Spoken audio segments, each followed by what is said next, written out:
The grand hall of Nexus Station was filled with light. Thousands of crystal lamps hung from the ceiling, casting soft colors across the marble floor. Representatives from 47 species stood in their assigned places, wearing their finest clothes and speaking in hushed voices. This was the heart of the Galactic Council, the place where peace was made and kept for over 3,000 years. Admiral Park Tay stood near the human section. His dark uniform was simple compared to the flowing robes of the alien diplomats around him. He was a tall man with gray hair and calm eyes that never seemed to blink. Beside him stood Captain Yuna, younger but equally composed. She watched the alien delegates with the careful attention of a soldier who never truly relaxed about 20 years. That was how long humanity had been part of the Council. 20 years of peace, trade, and cooperation. Earth had given much to the galaxy new medicines, engineering techniques, and soldiers for peacekeeping missions. In return, humanity had received technology that advanced their civilization by centuries. They seemed nervous today, Yuna whispered to the Admiral. Tay had noticed it too. The alien delegates kept glancing toward the human section. Their conversations would stop whenever a human walked past. Something was wrong, but Tay kept his face empty of emotion. High Arbiter Velmos entered the hall through the main doors. He was a tall creature with blue-gray skin and forearms that he kept folded across his chest. His species, the Velkare, had led the Council for generations. Velmos walked with the confidence of someone who had never been challenged. Honored members of the Council, Velmos announced, his voice echoing through the hall. I call an emergency closed session. All non-essential personnel must leave immediately. The doors sealed shut with a heavy sound. Armed guards moved into position along the walls. Tay counted them quietly 60 guards, all carrying plasma rifles. His hand moved slightly toward Yuna, a signal to stay calm. What is the meaning of this? Asked Ambassador Korath, a reptilian diplomat known for his friendship with humans. Emergency sessions require advance notice. Velmos ignored him, his cold eyes fixed on Admiral Tay. The Council has voted. The decision was unanimous. Tay felt the guards moving closer behind him. He did not turn around. For 20 years, we have watched humanity grow, Velmos continued. We have seen how quickly you learn, how fast you build, how easily you adapt to any challenge. Your population doubles every few decades. Your technology improves at speeds that took other species thousands of years to achieve. These are compliments, Tay said calmly. Yet you speak them like accusations. They are warnings, Velmos replied. The Council has reviewed the projections. In 200 years, humanity will outnumber every other species in the galaxy combined. In 300 years, your military power will exceed our combined fleets. We cannot allow this. The hall fell completely silent. You are afraid of what we might become, Tay said slowly. So you have decided to act now, while we are still weak. Velmos nodded without shame. Effective immediately, all human colonies are under Council control. Your fleet will surrender to Council forces. Earth will accept a permanent blockade. Your population growth will be regulated. Your technology development will be supervised. Captain Yuna's hand moved toward her sidearm, but Tay stopped her with a gentle touch. You are making us slaves, Yuna said, her voice tight with anger. We are ensuring peace, Velmos corrected. The galaxy cannot risk what humanity might become. You will be contained for the good of all species. Ambassador Korath stepped forward. This is madness. Humans have been nothing but loyal members of the Council. They have bled for us in 3 wars. They have shared their knowledge freely. This betrayal will not be forgotten. Your objection is noted, Velmos said coldly. And ignored. Guards surrounded the human delegation. Yuna's hand was on her weapon now, ready to fight. But Tay raised his hand, stopping her. "Is this the Council's final decision?" Tay asked. Velmo smiled, the expression strange on his alien face. "It is," Tay nodded slowly. Then he did something that confused everyone in the room. He smiled back. He reached into his pocket and pulled out a small communication device. The guards tensed, but Tay made no aggressive move. He simply pressed a single button and spoke 3 words into the device. "Condition Omega. Execute." Then he looked up at Velmos. "You have made a terrible mistake. Not because we are angry, but because we were never as weak as you believed." Velmos laughed. "You are surrounded by guards, Admiral. Your fleet is small. Your colonies are scattered. What can you possibly do?" "Wait," Tay said simply. "You will understand soon." The guards moved in and placed restraints on both Tay and Yuna. The Admiral did not resist. Neither did the captain, though her eyes burned with fury. As they were led away, Tay passed by Ambassador Korath. The reptilian diplomat looked sick with worry. "What have we done?" Korath whispered. Tay paused for just a moment. "You have declared war," he said quietly. "You simply do not know it yet." The doors closed behind the human prisoners. In the great hall, the alien delegates celebrated. They had removed a threat before it could grow. They had secured the future of the galaxy. They had won without firing a single shot. High Arbiter Volmos accepted congratulations from his fellow council members. This was his greatest achievement. Future generations would remember him as the leader who saved the galaxy from the human plague. But deep in the station's communication center, alarms began to flash. Officers rushed to their screens, their faces going pale. Reports flooded in from across the galaxy's strange signals, encrypted messages, ships that had vanished from their assigned positions. Something was happening. Something no one had predicted. Across the galaxy, in hidden places that no one knew existed, humanity was waking up. 20 years of patience. 20 years of planning. 20 years of preparing for the day when the galaxy would show its true face. That day had finally come, and the galaxy was about to learn why humans should never be betrayed. Director Ho sat alone in a dark room deep beneath the frozen surface of Earth's northern territories. Screens covered every wall, showing feeds from across the galaxy. He was an old man with thin white hair and eyes that had seen too much. For 20 years, he had waited for this moment. He had prayed it would never come. But he had also prepared as if it surely would. A message from Admiral Tay had arrived 3 hours ago. 3 words that changed everything. Condition Omega. Execute. Ho pressed a button on his console. His face appeared on every human screen in the galaxy. Every ship. Every colony. Every hidden outpost that the Council did not know existed. "Citizens of Earth and all human territories," he began, his voice steady. "The Galactic Council has betrayed us. They have declared our species a threat to be contained. They believe we are weak. They believe we are unprepared. They are wrong." He paused, letting his words sink in. 20 years ago, when we first joined the Council, I asked a simple question. What happens if they turn against us? Some called me paranoid. Some called me foolish. But I began to plan anyway. Today, those plans become reality.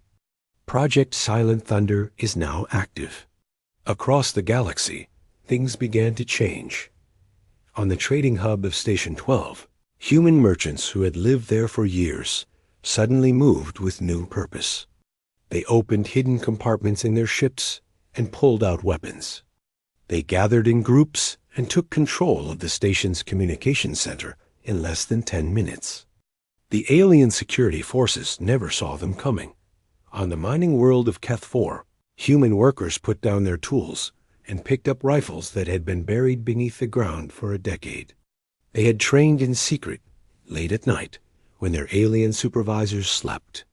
Now they moved through the colony with deadly precision, capturing the garrison before an alarm could be raised in deep space. Ships that looked like simple cargo vessels transformed before the eyes of Council patrols. Hull plates slid away to reveal hidden weapons. Engines roared to full military power. The peaceful traders became hunters. Captain Yuna had escaped from Nexus Station during the confusion of the first hours. She had killed 6 guards with her bare hands and stolen a shuttle. Now she stood on the bridge of a destroyer that had been disguised as a mining transport for 15 years. "All ships, report status," she commanded. The responses came flooding in. Hidden fleets were emerging from asteroid fields, from the dark sides of moons, from nebulas where sensors could not reach. Ships that the Council had never counted, never tracked, never suspected. 412 vessels responding, her officer reported. More joining every hour. Yuna allowed herself a small smile. "Set course for Rally Point 7. We have an admiral to rescue." On the colony world of New Bizen, Sergeant Day stood before 2,000 civilians in an underground shelter.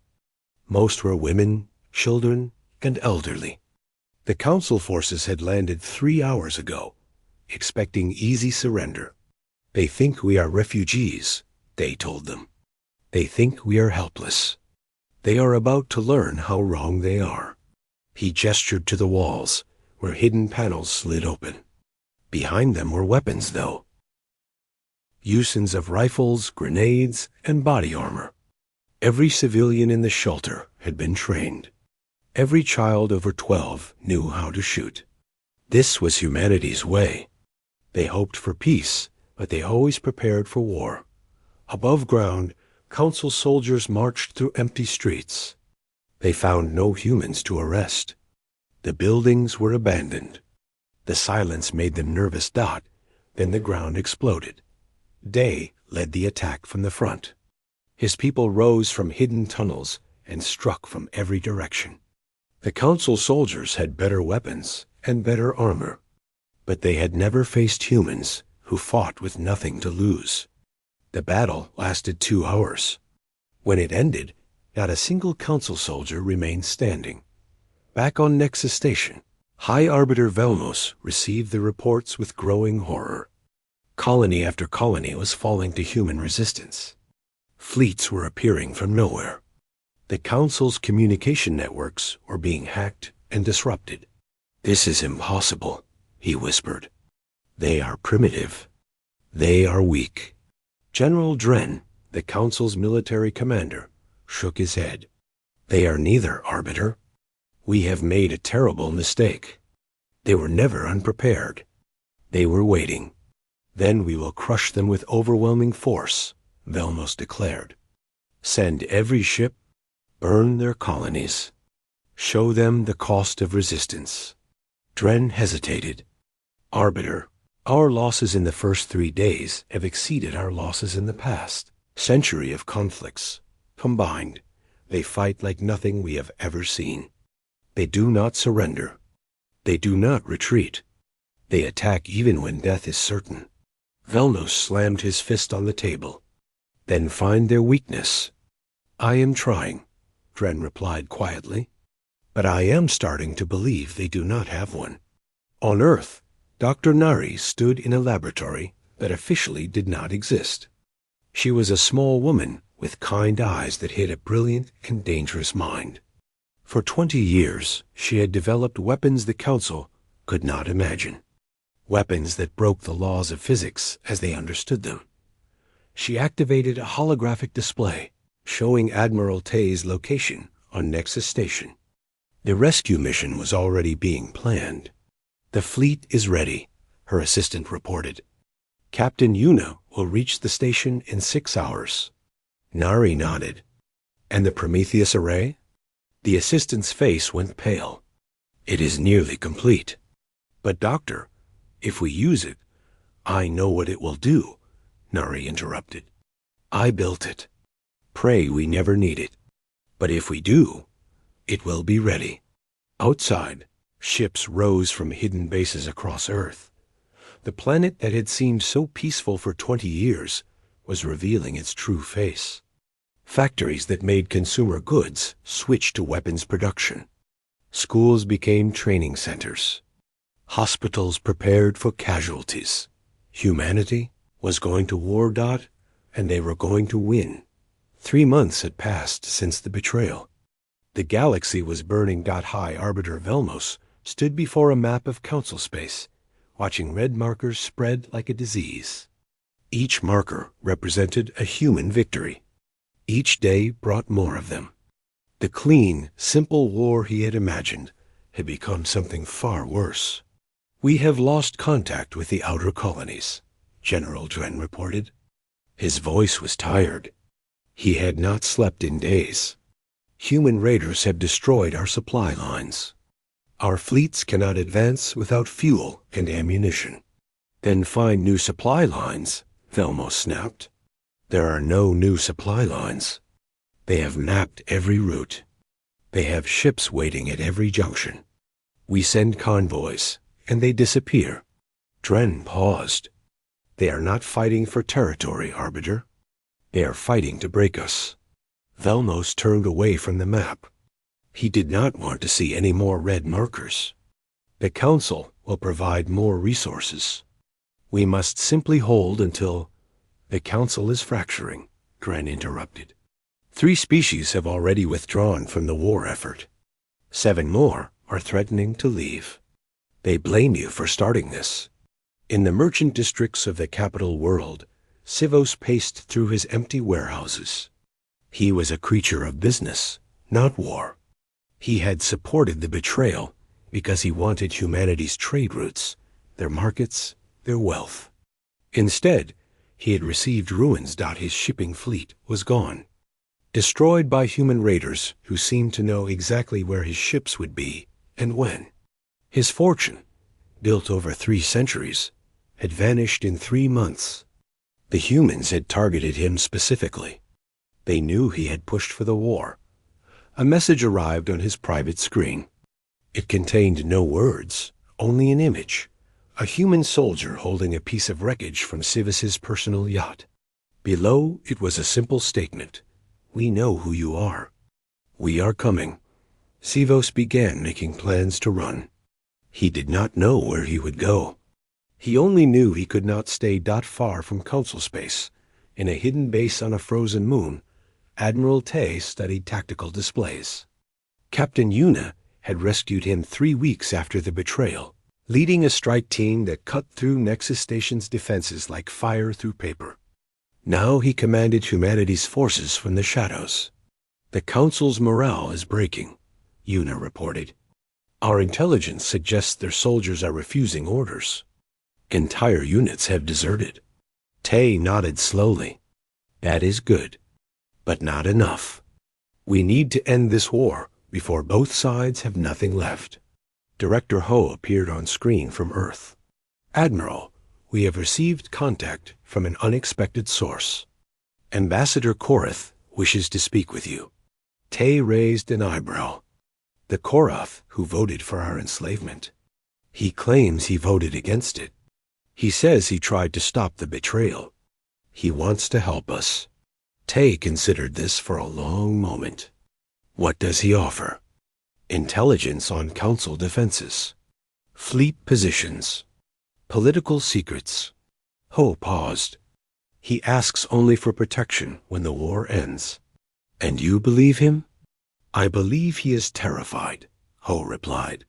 "Terrified people are often honest." Tay made his decision. "Accept his offer. But make it clear, we do not forget what the Council did. His information will buy his survival. Nothing more." On a distant battlefield, Sergeant Day led his soldiers through the ruins of what had once been a beautiful alien city. Council forces had tried to use it as a fortress. Now it was rubble and ash. His soldiers moved in perfect silence, checking every shadow for enemies. They had learned to fight in ways the Council could not understand. They struck at night, vanished by morning, and appeared somewhere else to strike again. The council called them ghosts. The humans called it survival. "Sergeant," a young soldier whispered, "there are civilians hiding in that building." They looked at the structure. Alien civilians, probably terrified. They had done nothing wrong. The war was not their fault. "Leave them," Day ordered. "Our war is with soldiers, not children. Mark the building so our forces avoid it." The soldier nodded.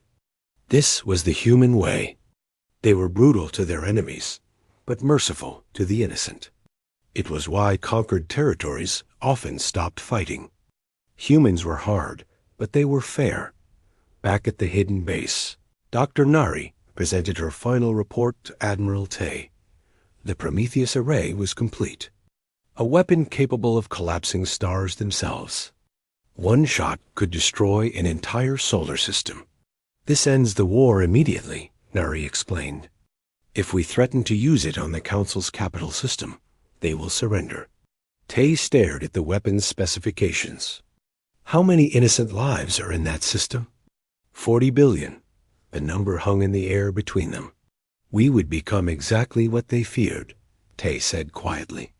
"Monsters capable of extinction-level violence."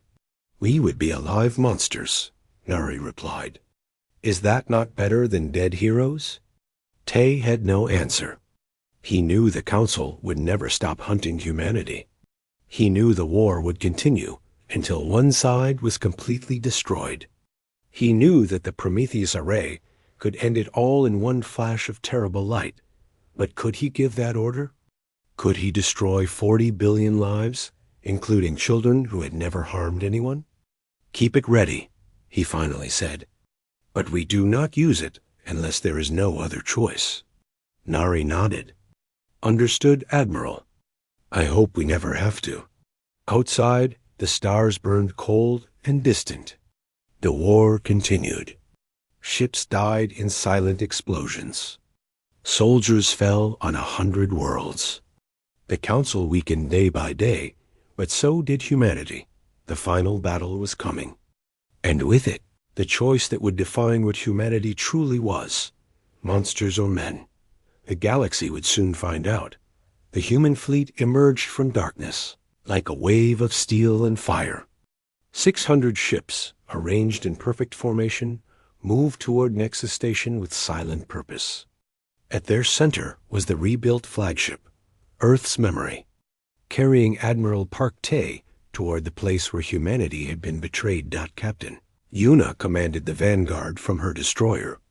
Silent wrath. Her voice was calm as she gave orders, but her heart burned with memories of chains and prison cells. Today, she would have her revenge. "All ships report ready," her officer announced. "The Council fleet is forming defensive positions around the station." Yuna studied the enemy formation. General Dren had gathered everything he had, over 10,000 ships in a sphere, around Nexus Station. It was the largest fleet in galactic history.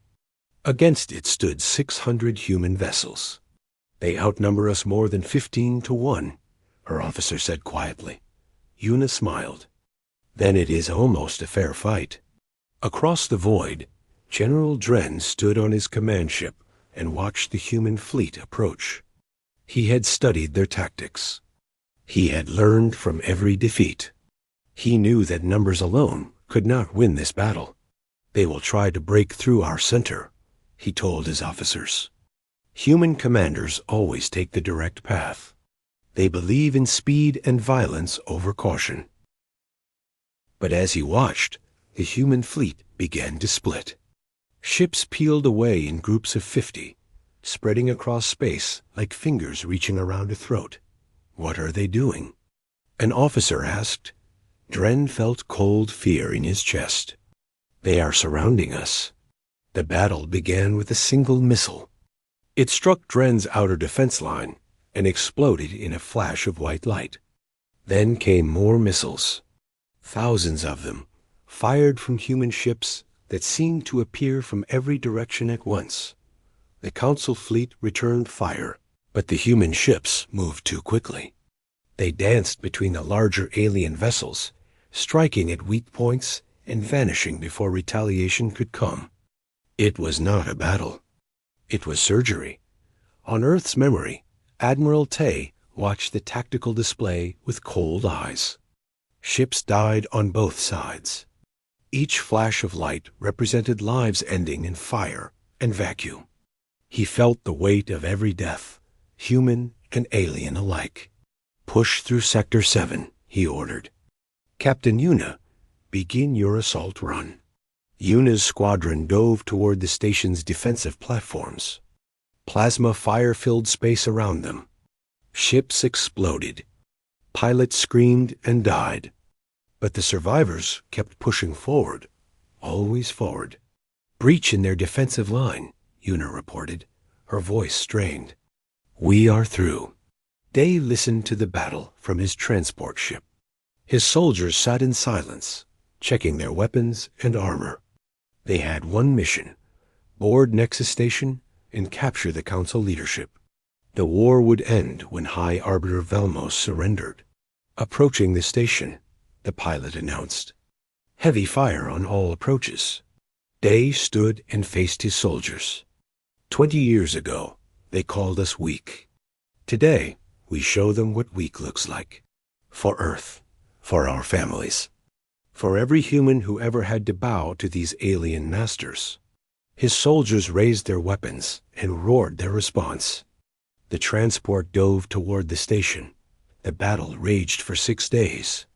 Neither side would retreat. Ships fought until they could not fight anymore, then rammed their enemies in final acts of defiance. The space around Nexus Station became a graveyard of broken metal and frozen bodies. On the 3rd day, Dren requested reinforcements. The response crushed his last hope. "There are no reinforcements, General," the Council representative told him. "The outer colonies have surrendered to human forces. Our allies have withdrawn from the war. You stand alone." Dren closed his eyes. He had known this moment would come. He had simply hoped it would come later. "Then we will die with honor," he said. On the 5th day, Yuna's forces breached the station's outer hull. Fighting spread through the corridors, level by level, room by room. Human soldiers moved like shadows, clearing each section with brutal efficiency. Sergeant Day led the assault on the Council chamber itself. The same room where Admiral Tay had been arrested. The same room where humanity's fate had been decided by arrogant aliens who thought themselves superior. The doors exploded inward. Day stepped through the smoke, rifle raised. Council guards formed a line before him, ready to die protecting their masters. "Drop your weapons," Day commanded. "Your war is over." The guards looked at each other. Behind them, High Arbiter Velmos stood frozen, his blue-gray skin pale with terror. He was not ready to die. He had never been ready for anything that did not go according to his plan. "Surrender," Day repeated, "or we will kill every last one of you." One guard dropped his weapon. Then another. Then all of them. Velmos fell to his knees. The being who had commanded the galaxy now looked like a frightened child. "Mercy," he whispered. "I beg for mercy." Day wanted to shoot him. He wanted to make him pay for every human who had died because of his arrogance. But he remembered Admiral Tay's orders. Velmos was worth more alive than dead. "You will live," Day said coldly, "so you can watch what happens next." Admiral Tay broadcast his message across all frequencies. Every ship in the battle, every colony in the galaxy, every being who could receive a signal heard his words. The Council declared war on humanity with betrayal. They struck at us with treachery. They believed we were weak. Today, we stand in their capital while their arbiter begs for his life. This war is over. The Council has fallen. Remember this moment. Remember what happens when you underestimate humanity. The remaining Council ships began surrendering. The battle was won, but on his screens, Tay received one more report. Merchant Lord Sivos had escaped, and intelligence suggested he was gathering remnant forces for a final strike. The war was not quite over yet. 6 months had passed since the fall of Nexus Station. The galaxy was slowly rebuilding, but scars remained everywhere. Burned colonies, shattered fleets, billions of dead on both sides. The war had cost more than anyone had imagined. Director Ho sat in his underground command center, reviewing intelligence reports. Most were routine surrender negotiations, territory transfers, war crime tribunals. But one report made his blood run cold. Admiral Tai needs to see this immediately, he said. The report described a fleet gathering in the dark reaches of space.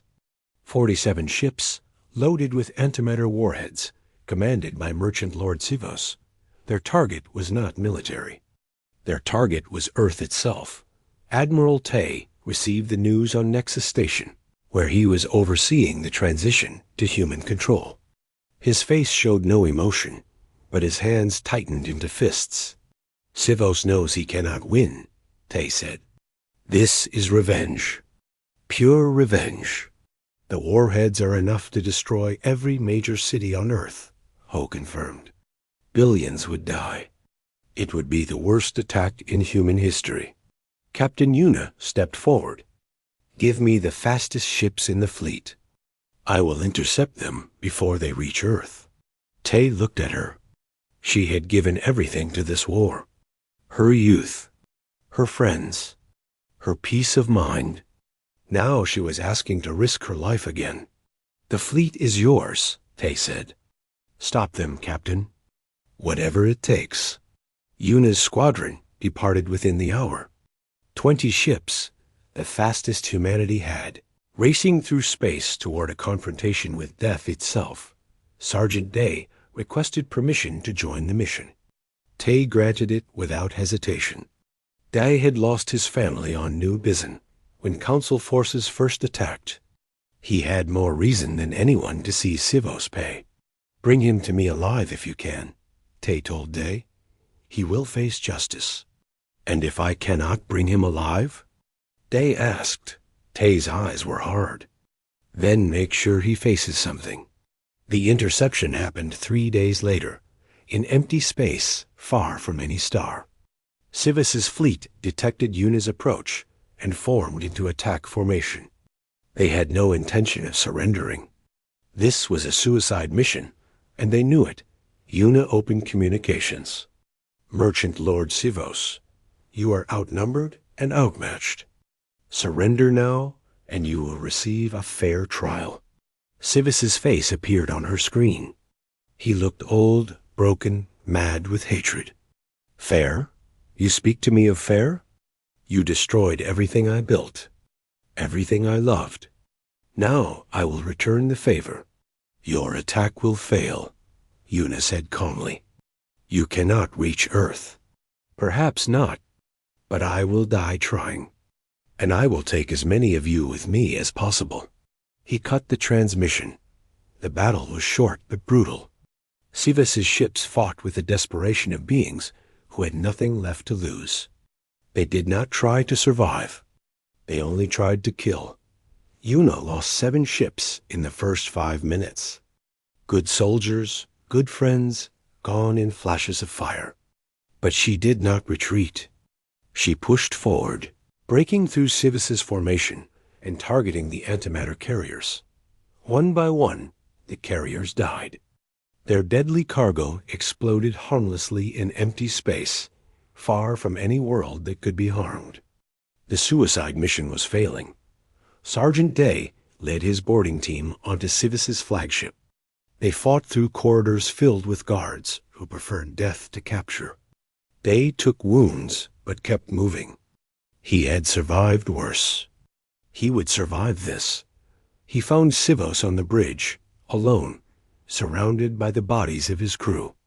The merchant lord held a weapon, but his hands were shaking. You should have run further, Day said. There was nowhere to run, Sivos replied.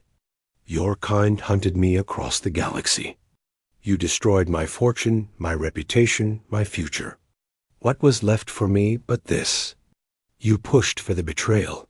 You wanted our trade routes, our markets. Day raised his rifle. My family died because of what you started. Sivos laughed bitterly. Then kill me. Be the monster they howl. I said you were. Day's finger touched the trigger. Every part of him wanted to fire. But he remembered Admiral Tay's words. He remembered what humanity was supposed to be. No, Day said. You will live. You will stand trial. You will see us become everything you feared, but you will also see us be better than you ever were. He lowered his rifle and called for his soldiers to take Sivos into custody. The threat to Earth was ended. The war was truly over. On Nexus Station, now renamed Unity Station, Admiral Tay addressed the new Galactic Accord. Representatives from every species sat before him, including some who'd been his enemies just months ago. Ambassador Koroth stood nearby, serving as humanity's strongest alien advocate. You feared what we might become, Tay said, his voice filling the great hall. You were right to fear. We are capable of terrible things. We have proven that in this war. The alien delegates shifted uncomfortably. But you were wrong to betray us. You were wrong to think we could be contained like animals. And you were wrong to believe that fear should guide your actions. He paused, looking at faces that had once ordered his imprisonment. Today, we offer something new. A true partnership built on respect, not suspicion. Equality, not hierarchy. We will not seek revenge for what was done to us. We will not punish your children for the crimes of their leaders. We will move forward, together. High Arbiter Velmos, attending under heavy guard, spoke from his seat. Why? You have the power to destroy us all. Why show mercy? Tay looked at him without hatred. Because mercy is not weakness. It is strength. We choose to be better than what was done to us. That is what makes us human. The Galactic Accord was signed that day. Humanity took its place not as a member, but as a founding architect of a new order. The terms were simple: mutual respect, absolute sovereignty, and a standing human fleet to ensure peace. Later, Yuna found Tay on the observation deck, staring at the stars. Do you think they have learned? She asked. Tay was quiet for a long moment. Some have, others never will. But that is not our concern. Then what is? Tay turned to look at her, making sure we never lose ourselves. This war changed us, Yuna. We discovered what we are capable of when pushed to the edge. The galaxy learned to fear that. But we must make sure they also learn to respect it. Yuna nodded slowly. And if they try again? If some fool decides humanity is still a threat to be contained? Tay smiled, but it did not reach his eyes. Then they will learn the same lesson the Council learned. The lesson every enemy of humanity has always learned. He turned back to the stars, that we are not to be underestimated, ever. The stars burned on, cold and eternal. And in the darkness between them, humanity stood watch, ready, waiting, forever prepared for whatever came next. The galaxy had learned its lesson, and they would never forget.